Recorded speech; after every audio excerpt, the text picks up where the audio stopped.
So I don't think it's up to us to do it all for them, and it's not up to the ETs to save everybody or the masters to come down and save everybody. It's really up to us to get on with it, our own evolution, and save ourselves.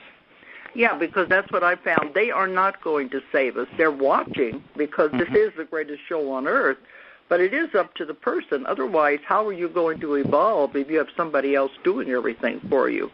How are you going to evolve and work out your own karma? Exactly. But it is going to be a very big event. And what I've been told in my work is, the earth is a living being. It is time for it to evolve.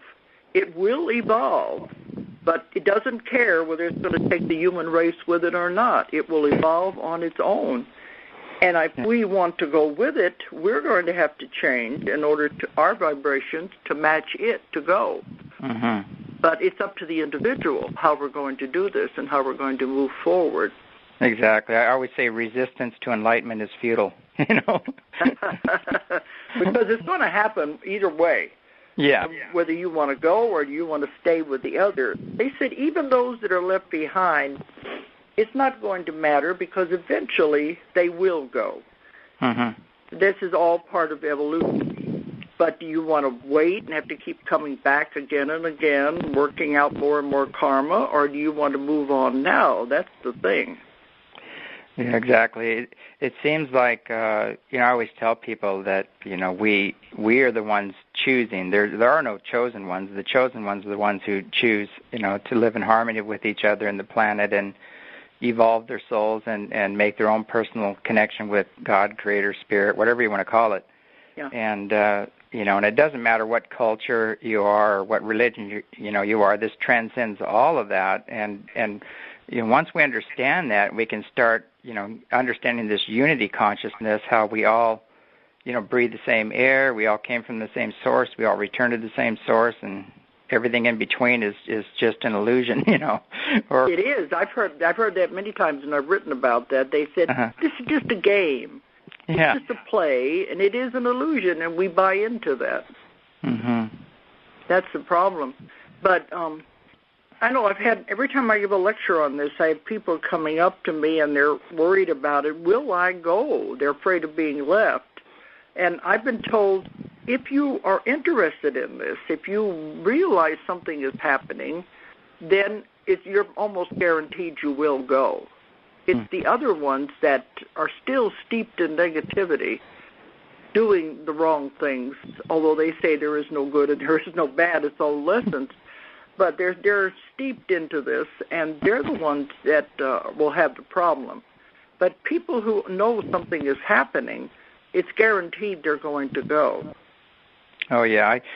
I've just seen a tremendous, like a quantum leap just recently in the, might say, the collective consciousness, and it's really shifting fast. The energies are really shifting fast, and people are moving very, very quickly now. And, before it was like, beating on a rock, and nothing happened, and now people are just popping, very quickly. Well, time is speeded up. Even the scientists have proved that time is moving faster than it used to. So when there's no time left to just fool around with it. Yeah. But another question a lot of the people ask me after a lecture, and they say, well, what about my husband? What about my children? Well, that's not their responsibility. Each one has to make their own decision. You can't take them with you. And when I've spoke at ashrams, I do work a lot with the Swamis and the Sivananda group of ashrams. I had one woman come up to me, and she said, but I think I'd want to stay. I'd want to be there to help the ones left behind with all the catastrophes going on. And I said, well, that's noble, but I've been told that when it happens, if your vibrations are at the right frequency, you're going to go. There's no way you could stay. So it has to do with vibrations and frequencies. Yeah. It's not that's what I see. It's not a mental thing. It's the more love and joy and bliss you carry with you, the faster you're going to go, or the faster you're going to come into realization of all these events. Well, I don't know where you want to go with this. At the end of my lectures, I always tell them, the two things that I've been told you must get rid of if you really want to go. Mm-hmm. The two things that will hold you back. Do you want to go into that now? Oh, definitely. Yeah, give people some tools, so they can help them with this shift. Okay, because that's usually what I end my lectures on, is they said there's two things that will hold you back. It doesn't matter how much you want to go, how much you want to go into this new world, and it's going to be wonderful. It's going to be extremely beautiful, unlike anything anybody can imagine. But if you really want to go, there is two things that will hold you back and keep you from going. The main one is karma. Because, see, we've been on Earth for thousands and thousands and probably millions of years, and we create karma. And a lot of the people that come to see me, they're in patterns of karma. They keep several lives, one after the other, where they're coming back with the same people, making the same mistakes, repeating the same pattern over and over again. They're in a rut. They're not getting out of their karma. They're not working it out. Yeah. And that's part of what I work with, because that's one of the things that makes people sick. The baggage and the garbage, I call it, that they carry around with them. And they have to get rid of that. Otherwise, that's what holds you to the earth, to the old earth, is this baggage and garbage. So the first thing you're going to have to do is realize that. If you don't work it out now with these people, you're going to have to come back again with the same people until you finally do work it out. It's just like a school. You can't go to the next grade. You finish this grade. So if they're still hanging on to the same things over and over with the same people, they can't go to the new earth. They're still tied to the old earth. And I tell them the first thing they're going to have to do is forgive and let go. These people they've been dragging around, they'll say, well, I don't want to come back and do it again with the same people. And I said, you better work it out now while you have a chance. Otherwise, this is the way the law of karma works. You will have to come back and do it again. And they say, well, how can I forgive them? You don't know what they did to me. To see how they hang on to this stuff. That's the big problem. They said the first thing you're going to have to do is forgive them. Now, you don't have to do it face-to-face, because sometimes the person they're still angry at and holding on to this bitterness is they've already passed over. Sometimes all of the characters in the play have died, and yet the person is still miserable, hanging on to all of this karma.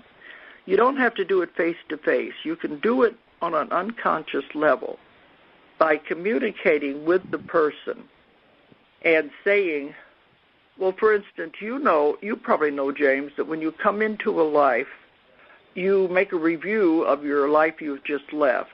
And you see what mistakes you made and what karma you have to repay. You make contracts with these people. And when you come into the new life, you have these contracts that this is what we will try to do.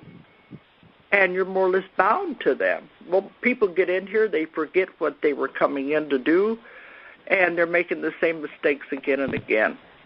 So the first thing I have the person do is visualize themselves as they talk to the other person mentally, say, we tried, we really tried, it's not working. Let's tear up the contract. And then to mentally see yourself tearing up the contract with them and throwing it away. And you have to tell them, I forgive you, I release you, I let you go.